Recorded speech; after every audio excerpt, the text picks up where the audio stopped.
big thank you, Dr. Vijay Kelkar, for joining us live and finding time out. Thank you. You really make this ceremony even more special. Just waiting to hear from you. Honorable former President of India, Sri Ramnath Kovindji, Venerable Professor Jagdish Bhagwati, the Chairman of Fiscal Finance Commission, Professor Pangaria, and my dear friend and a distinguished colleague of long years, Sri Nandakishore Singh, Sri Shailendra Kumar, the CEO of the TIOL, and distinguished guests who are gathered here this evening and those who are joined online. I want to first thank the organizer for bearing with my absence, as I could not personally come there and had the pleasure of getting the award personally from our distinguished president. I accept this high honor with great humility, as I'm mindful that previous year's recipient has been distinguished ministers, and particularly India's former Prime Minister, Dr. Manmohan Singh. Dr. Manmohan Singh is one of India's great prime ministers who led the transformation of Indian economy with launching of 1991 economic reforms as Finance Minister of India. These were deepened by another great Prime Minister, Sri Atal Bihari Vajpayee, with the help of the distinguished finance ministers. As Prime Minister, Dr. Manmohan Singh undertook further follow-up reforms during his tenure as the Prime Minister of India. These successive structural reforms played a critical role in putting India on high growth path, and if I may say so, the fiscal reforms have had a leading role in this growth acceleration. In our democracy, it is the Prime Minister who provides the political leadership and his Vice Counsel to the Finance Minister and his team in framing of the fiscal policies.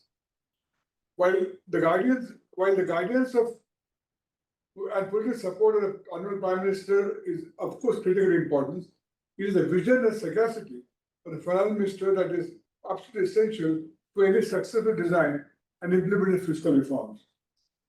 During the years when I was involved with the issues related to fiscal policies, India is fortunate to have four great finance ministers, starting with Sri Jaswant Singh Ji, Sri Yashwant Sinha Ji, Sri Chidambaram Ji, and Sri Arun Jaitley. I have had a great privilege and honor to work with each one of them. With the permission of you all, I would like to gratefully dedicate this award to these four great finance ministers of India and to our distinguished Prime Minister Manmohan Singh for giving me opportunities as well as their valuable guidance in pursuing my work on fiscal reforms.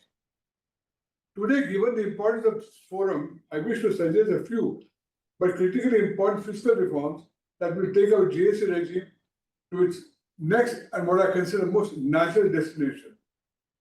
First suggestion relates to the steering of GST, the third tier of the government, created by the 73rd and 74th Amendment to our Constitution. India is currently rapidly urbanizing, and urban India will need to make maximum contribution to India's economic progress and rapid employment generation. To compete and able to compete with successfully with other major global powers. I'm sure everyone in this room is acutely aware that our urban economy requires much more efficient infrastructure and greater supplies of local public goods.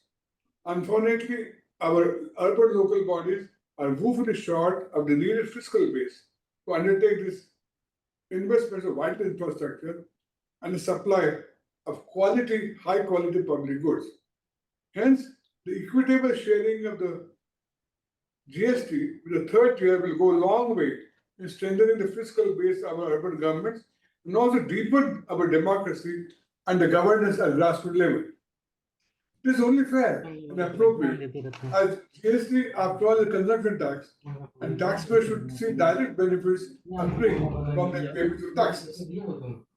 This will boost the quality of the governance, particularly of the local governments, as the both demand and supply of public good will improve. My other suggestion is of creating an independent secretariat for GST Council. Currently, the Union Revenue Secretary is the head of a secretariat. It is, however, possible that the state governments, who are also the members of GST Council with equal rights, may not always feel that present administrative arrangements is neutral and unbiased in terms of its advice or support it offers secretariat. and the Council. My third and final suggestion is to simplify the GST structure.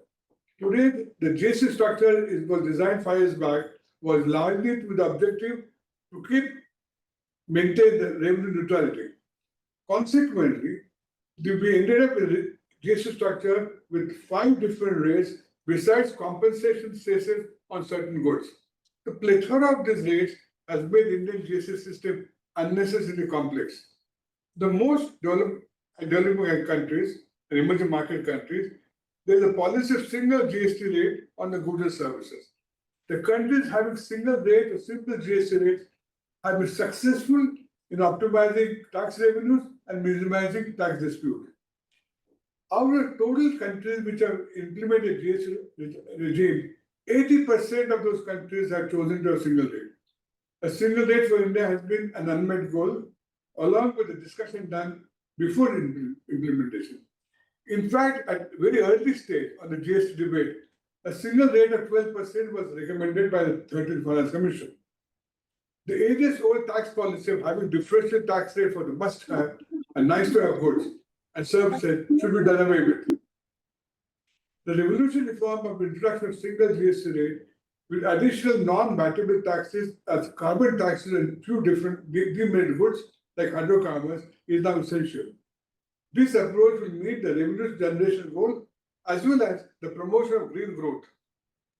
This would simplify the GST design to a very large extent, putting rates almost all the classification issues.